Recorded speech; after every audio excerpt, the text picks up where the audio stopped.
Assembly के इंतखाबात का ऐलान हो चुका है। कल शाम जो हमने स्टेट वर्नर पर आपको बताया था, दिखाया था, और साथ में पूरे जम्मू कश्मीर में इस वक्त असम्बली इंतखाबात को लेकर बड़ी हलचल है और बड़ी सियासी सरगर्मियां जो हैं शुरू हो चुकी हैं। इस वक्त हम गुलाबगढ़ इलाके में मौजूद हैं। एक लंबे वक्त के बाद, 10 साल की मुद्दत के बाद जम्मू कश्मीर में असम्बली के इंतखाबात होने जा रहे हैं। इस वक्त जहां पर मैं मौजूद हूं, ये गुलाबगढ़ इलाका है। मेरे साथ गुलाबगढ़ के दो नौजवान और समाजी कारकुन और सियासत से भी ताल्लुक रखने वाले दो लोग मौजूद हैं। मुख्तसर सा इनसे जानने की कोशिश करेंगे कि आने वाले असम्बली इंतखाबात को किस नज़रिए से ये लोग देखते हैं और क्या उम्मीदें इनकी जुड़ी हैं आने वाले असम्बली इंतखाबात से। तो पहले हम समझने की कोशिश करेंगे। बशीर अहमद बाली साहब हैं, भाजपा में ये लंबे अरसे से थे, हालांकि उन्होंने इस वक्त भाजपा छोड़ दी हैं।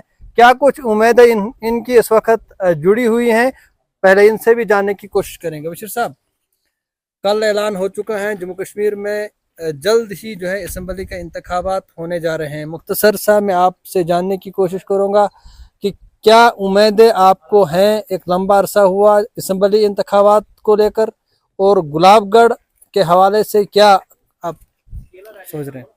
अस्सलाम वालेकुम व आदाब। नवाज साहब, आपका शुक्रिया, बहुत बहुत शुक्रिया। आपके चैनल के माध्यम से जो है जो आवाज़ हर रोज़ जो उठाते हैं लोगों की।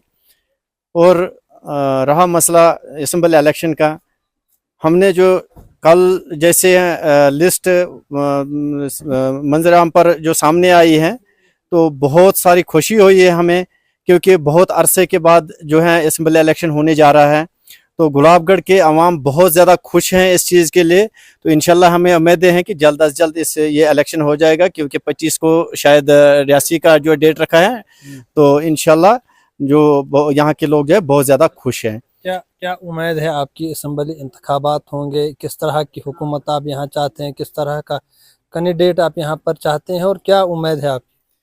इंशाल्लाह जनाब, अब देखो कैंडिडेटों का अब ये नाम तो यहाँ पे आए नहीं है मंजर-आम पे, लेकिन इंशाल्लाह उम्मीद है कि क्योंकि यहाँ पे जो है ये जो खुर्शीद साहब भी जो है उसका भी ये उसने भी रिज़ाइन करके अभी लोगों के सामने आया है। उसके बाद जो है शायद मुमताज़ साहब या एजाज साहब भी हैं, और भी बहुत सारे कैंडिडेट। अभी तो शायद 2 ही की अभी हमारे पास नोटिफिकेशन है। तो उसके बाद जितने भी आएंगे तो इंशाल्लाह हमारे तरफ से वेलकम है, ऐसी बात नहीं है। तो जो भी होगा तो लोग फैसला करेंगे, अवाम फैसला करेगी। तो इंशाल्लाह हमें उम्मीद है। शुक्रिया। हमारे साथ इस साइड सजाद राय साहब भी है, एक नौजवान है यहाँ के। इनसे भी जानने की कोशिश करेंगे किस तरह का नज़रिया और किस तरह की उम्मीदें इनसे जुड़ी हुई हैं। सजाद साहब, असम्बली के इंतखाबात का ऐलान हुआ है, क्या उम्मीदें आप लोग लगाए हुए हैं आने वाले असम्बली इंतखाबात? किस तरह के इंतखाबात यहाँ पे और होने चाहिए? जम्मू कश्मीर में किस तरह की हुकूमत आप नौजवानों को चाहिए और किस तरह का मुस्तकबिल होना चाहिए? तो शुक्रिया नवाज साहब, मैं सबसे पहले आपका शुक्रिया अदा करना चाहता हूँ कि आपने हमें इतना वक्त दिया और हमारे साथ चले। ये फार फ्लाइंग एरिया जो है गुलाबगढ़ का हमारा बिछड़ा हुआ पसमानदा इलाका है। इससे पहले मैं आपको बता दूं कि 2014 के बाद आज पहली बार जो है 10 साल के बाद हमने सुना कि आज यहाँ इलेक्शन होने वाले हैं। रात को एक वीडियो भी आई और एक लिस्ट भी आई कि उन्होंने बताया है 3 मरहलों में जम्मू कश्मीर में जो है इलेक्शन इंतखाबात होंगे। अभी जो है कैंडिडेट्स की जो लिस्ट है, नॉमिनेशन नहीं उन्होंने अभी दिया है, अब कब तक देंगे। लेकिन सुनने में आ रहा है कि जो हमारे इंजीनियर खुर्शीद साहब हैं जो एनसी से लड़ रहे हैं, और कांग्रेस के भी 1-2 नॉमिनेट अभी हुए हैं, लेकिन अभी वो मुकम्मल नहीं है, उनका भी कोई पता नहीं है। चलो बहरहाल हम ये सोचते हैं कि बड़ी खुशी की बात है हमारे यहाँ के लोगों के लिए और जो बिछड़े हुए इलाके के लोग हैं गुलाबगढ़ एरिया के। और पहली बार मैंने आज सुना, मुझे 30 साल एज होगी, कि पहली बार मैंने सुना कि पार्लियामेंट में आगा रहुल्ला साहब ने और मियाँ अल्ताफ साहब ने हमारे इस गुलाबगढ़ की बात की। लेकिन इससे पहले भी हमने कहीं लीडर्स यहाँ चुनकर भेजे, असेंबली में भेजे, पार्लियामेंट में भेजे, लेकिन पहला जो लीडर है वो मियाँ अल्ताफ साहब और आगा रहुल्ला साहब है, जिन्होंने हमारे यहाँ गुलाबगढ़ की बात की और जम्मू कश्मीर के हक की बात की। लोग काफ़ी परेशान थे ये 10 सालों से, लेकिन आज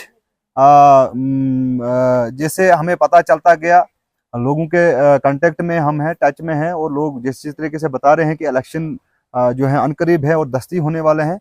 लेकिन एक चीज़ मैं बता दूं नवाज साहब की, देखो पॉलिटिक्स एक अलग चीज़ है। अगर इंसान किसी भी हिसाब से किसी की मदद करना चाहे तो वो एक अलग बात है, वो खुदा के लिए काम करता है, वो नेक काम करता है, किसी गरीब को इमदाद करना। लेकिन कुछ लोग जो ये मैटर बना के बैठे हुए हैं कि हमने रिजाइन किया है लोगों के लिए, हम रोज लोगों की खिदमत करेंगे, इस चीज़ को मैं नहीं मानता, मैं इसको बिल्कुल नहीं मानता हूं। क्योंकि अगर कोई बंदा एम्प्लॉय है, वो रिजाइन करता है, वो सियासत में आता है, वो सिर्फ वाहिद में, मैं एक चीज कह रहा हूं कि मेरी समझ में यही आ रहा है कि वो सिर्फ अपने लिए आ रहा है और अपने क्रेडिट बनाने के लिए आ रहा है, लोगों के लिए नहीं आ रहा है। जो इंसान मुलाजम रह के भी गरीब की मदद नहीं कर सकता तो वो सियासत में रह के क्या करेगा? आपके नजरिए में किस तरह का कैंडिडेट होना चाहिए, किस तरह की आने वाली हुकूमत होनी चाहिए? जो बिल्कुल बिल्कुल, मैं वहीं पे आता हूँ। देखो हमारी नजर में यह है कि सबसे पहला हमारा यहाँ जो है न्यू जनरेशन जो यूथ है हमारा गुलाबगढ़ माहौर डिस्ट्रिक्ट रियासी का, वो बिल्कुल अनएम्प्लॉयमेंट है, बेरोजगार है, जगह जगह मजदूरी करते हैं, दिहाड़ी करते हैं, पीएचडी डिग्री होल्डर्स लड़के हैं जो मतलब अभी काम करने के लायक नहीं है, वो दर बदर भटक रहे हैं। और हमें उस किस्म का लीडर चाहिए जो यूथ को एम्पावर करे और उसको रोजगार दे और गरीब लोगों को मतलब मदद करे, उनको किसी हद तक पहुंचाए और उनको जो भी जरूरियात होगी उनको पूरा करे। जो गरीब के लिए लड़ेगा वही हमारा कैंडिडेट होगा और वो उसी को हम जिताने की कोशिश करेंगे। चलिए, बहुत बहुत शुक्रिया। तो इसम्बली इंतखाबात सर पे है, आने वाले दिनों में बड़े पैमाने पर इसम्बली इंतखाबात को लेकर चर्चे होने वाले हैं। तो छोटा सा नज़रिया जो मैं आप तक पहुंचाने की कोशिश कर रहा था कि किस तरह का रवैया और किस तरह क्या सोचते हैं यहाँ के लोग, छोटा सा नज़रिया मैं आप तक पहुंचाने की कोशिश करूंगा। अगर मैं आपको पीछे बड़ा खूबसूरत नज़ारा दिखाने की कोशिश करूंगा कि देवल इलाके में इस वक्त हम मौजूद हैं और सामने अगर यहाँ पे देखें तो बड़ा खूबसूरत इलाका है और बड़ा खूबसूरत यहाँ पर, इसके साथ साथ मैं आपको मंजर भी दिखाने की कोशिश करूंगा। इसी छोटे से पेशकश के साथ अपने मेज़बान शाहनवाज को इजाज़त दीजिए। खुदा।